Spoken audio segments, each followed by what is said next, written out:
У грамадстве дагэтуль папулярны стэрэатып. Быццам бы зняволеныя ў калоніях жывуць на грошы падаткаплацельшчыкаў, а дзяржава траціць велізарныя рэсурсы на іх утрыманне. Але калі чалавек трапляе за краты, рэальнасць аказваецца зусім іншай. Былая палітвязанка праваабаронца вясны Марфа Рабкова, якая прайшла праз жаночую калонію нумар 4 ў Гомелі, разбурае гэты міф і падрабязна тлумачыць, як насамрэч уладкавана эканоміка за кратамі і хто каго ў рэальнасці утрымлівае. Конечно, я не могу прям сказать за всех. Те, кто там попадает несколько месяцев, только работает, они там чисто физически не получается там такой темп шитья, но в совокупности своей я считаю, что на самом деле заключенные, они полностью окупают все те траты, которые на них производятся со стороны государства. И для меня когда всегда не то что больно, но как-то остро я реагирую на комментарии, когда пишут люди, что заключенные, они на наши налоги. То есть я могу точностью сказать, что нет. Нет, они не только себя окупают, они еще дают свободные средства, которые куда-то тратятся. Я б назваў гэта беларускім парадоксам. З аднаго боку, сапраўды, у бюджэце кожны год закладаюцца лічбы грошы на ўтрыманне вязню. Вялікія, малыя, это ўсё адносна разуменне, але, як бы то ні было, яны закладаюцца. Там на харчаванне вязню, напрыклад, на медыцынскую дапамогу вязню, на ўтрыманне будынкаў, але таксама ж і на заробак супрацоўнікам і гэтак далей. З іншага боку, існуе вытворчая сфера пенітэнцыярнай сістэмы. І яны ідуць як бы асобна, у асобных накірунках. І тут, калі казаць, то, канешне, гэтая сістэма працы, я зараз просто падбіраю словы, каб не сказаць сістэма эксплуатацыі, хаця на самой справе гэта было правільна так сказаць, дазваляе атрымліваць прыбыткі пенітэнцыярнай вытворчасці. І задача пенітэнцыярнай вытворчасці якраз атрымання прыбытку, як і любой вытворчай камерцыйнай установе ў Беларусі. Выхад на прамзону сустракае жанчын жорсткай фінансавай рэальнасцю. Сістэма ўзняволення пабудаваная такім чынам, што пасля ўсіх абавязковых утрыманняў у чалавека застаюцца капейкі.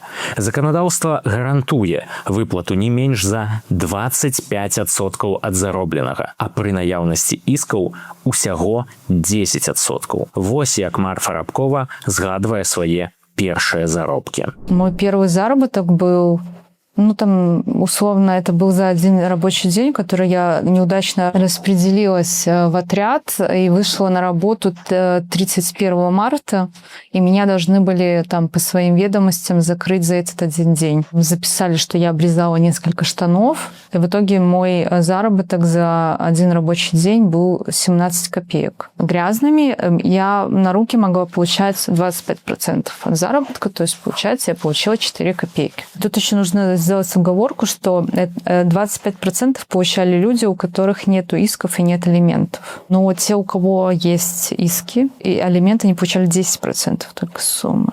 То есть ты мог очень сильно работать, получить 700 рублей, но ты получишь 70 рублей на руки только. Цяжкая праца на швейнай вытворчасці не гарантуе чалавеку нават базавых грошай для закупак у турэмнай краме. Нават калі жанчына працуе на мяжы фізічных магчымасцей, выніковая сума на яе асабістым рахунку застаецца мізэрнай. Моя лучшая зарплата на швейном производстве за все эти года, моя лучшая зарплата, которую я получила на руки, это было 70 рублей. Но я много шила и хорошо шила. И это нужно было очень сильно работать на смене, чтобы у тебя был такой заработок. Я, конечно, была в этом заинтересована, потому что мне хотелось овощей, мне хотелось фруктов, мне хотелось молочных продуктов, потому что, это про здоровье все-таки.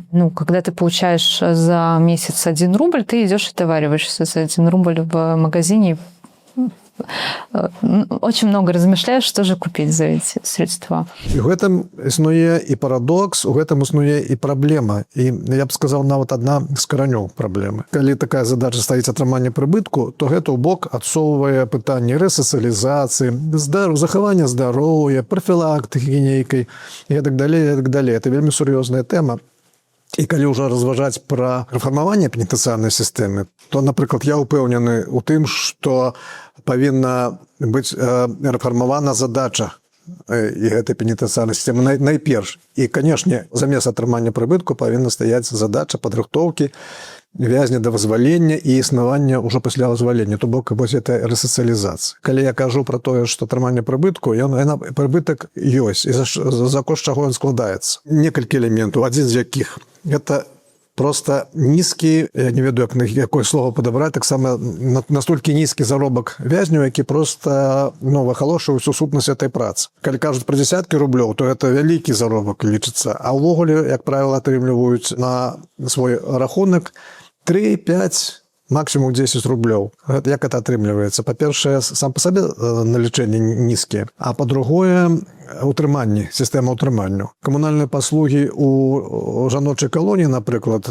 які вылічваюцца з кожнага вязня, калі ён працуе і зарабляе, ён значна вышэйшы, чым плоцім мы за 2-3-пакаёвую кватэру. Канешне, такія заробкі ніяк не могуць матываваць на працу. А калі вязень знаходзіцца гадамі ў такіх умовах, то гэта не матывацыя да працы, это наадварот дэматывацыя. Пенітэнцыярная вытворчасць мае, мела прынамсі ў мой час, і думаю, што зараз гэта захавалася, і льготы, дзяржаўныя льготы па падаткаабкладанню. І это таксама лагічна, каб падтрымаць працоўныя структуры, працоўныя месцы пазбаўлення волі. Гэта павялічвае прыбытак, канешне, гэтых пенітэнцыярных устаноў.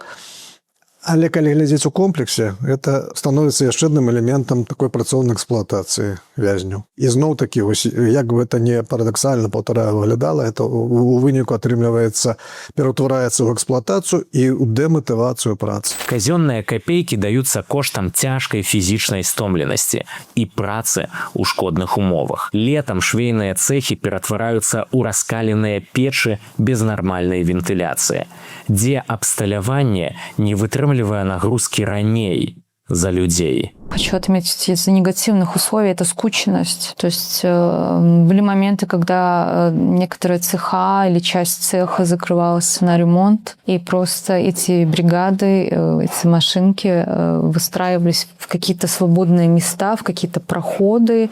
И, конечно, это все отражалось на работе, потому что несколько не хватало пространства. И летом жара там, конечно, колоссальная. Там есть градусники, но мне кажется, что это волшебные градусники, в которых ртуть не поднимается только до определенного момента, а дальше она не двигается, потому что, все-таки есть какие-то человеческие ощущения, насколько жарко сегодня, насколько там жарко было вчера, и ты можешь сравнить даже по своему физическому состоянию, физиологическому, что все-таки как-то в цеху пожарче. Но этот термометр упорно утверждал, что это все только наши домыслы, потому что было смешно, когда оборудование не выдерживало, а люди выдерживали. То есть уже горели машинки, горели моторы, либо оборудование начинало работать уже с такими явными изъянами, потому что оно перегрето, а заключенные упорно шили. Люди справлялись с этим условием. Это, конечно, критический момент, потому что летом там невыносимо. Эканоміка калоніі свядома ўладкаваная так, каб перакласці кантроль з адміністрацыі на саміх зняволеных. Брыгадная сістэма аплаты, у прынцыпе, прагрэсіўная ў звычайных умовах, а ў акалічнасцях поўнага беспраўя зняволеных робіць кожную залежнай ад групы вельмі розных людзей. Гэтую групу не назавеш і калектывам, як мінімум таму, што зняволеная, пазбаўленая выбару, ці далучацца да яго, ці пакінуць яго. Аб абароне працоўных правоў няма чаго і казаць. У выніку сістэма скіроўвае жанчын адна супраць адной і стварае атмасферу устойлівага ціску. Твоя работа зависит от работы бригады. У тебя нету такого, сколько ты индивидуально пошел. То есть там такая многоступенчатая. И поэтому люди, которые хотят в бригаде зарабатывать, они не могут только по сделке, своей, только то, что они пошили. Мы получаем деньги за то, что у нас приняли в полностью.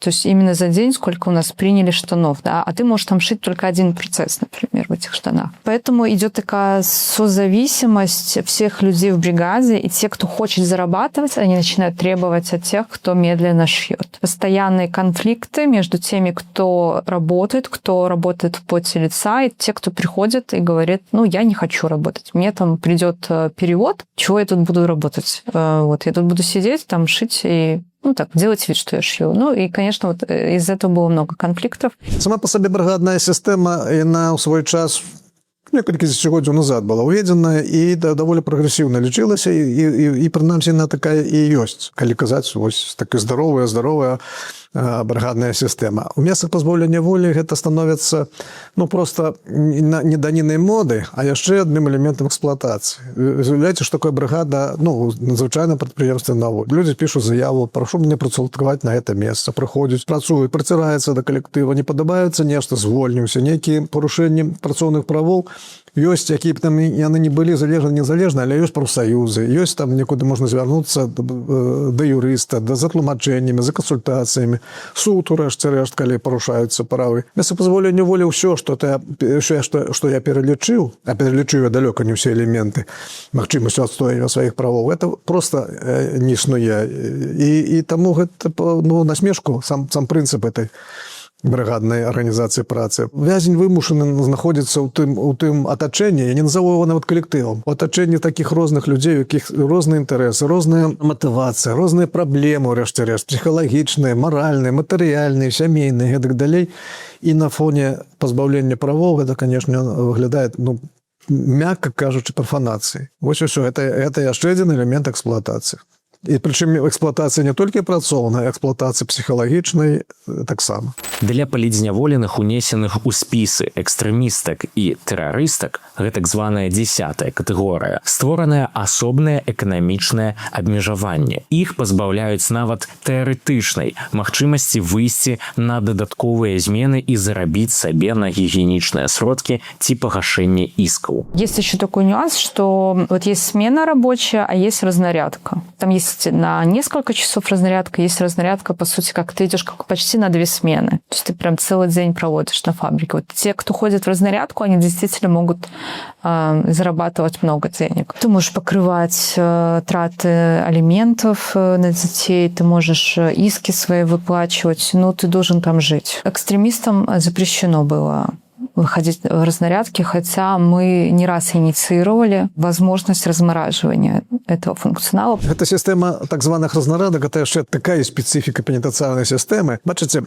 магчымасць працаваць звыш гэтых гадзін для зняволенага, каб зарабіць, гэта рубель ці 2, ён не заробіць там 2 разы больш, ці там десяткі, ці сотні рублёў. Але это просто паказвае каштоўнасць нават гэтага 2-3 рублёў дадатковых для таго, каб схадзіць і купіць сабе нешта у гэтым мясцовай краме, дзе не такі ўж шырокі асартымент, але настолькі это каштоўная магчымасць для вязня. І нават гэтай магчымасці пазбаўленыя палідзняволены. Магчымасці, я падкрэсліваю, панесці на сябе дадатковую эксплуатацыю.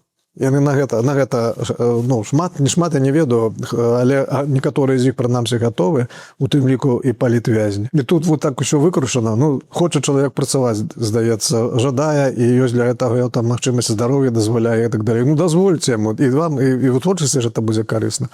Але бачыце, вось дыскрымінацыя, яна і тут існуе, і палітвязням і гэта забараняюць. Выкарыстанне бяспраўнай працоўнай сілы – гэта тое, на чым трымаецца прыбытковасць турэмнай вытворчасці. Жанчыны вызваляюцца без ашчаджанняў і з падарваным здароўем, пакуль сістэма атрымлівае надпрыбыткі. Але акрамя эканамічнага выціскання сіл існуе яшчэ адзін пласт выпрабаванняў – турэмная медыцына і праца псіхолагаў. Чаму пры тэмпературы 40 бальнічны даюць усяго на 1 дзень і як размова з псіхолагам можа скончыцца адпраўкай у ШИЗА? Глядзіце ў наступным выпуску. Таксама подписывайтесь на канал Лекары за праўду і справядлівасць і пакідайце свае каментары, калі вам гэта бяспечна. Больш матэрыялаў па тэме рэсацыялізацыі былых зняволеных вы знойдзеце на нашым сайце doctorsby.com у раздзеле «Наступны крок».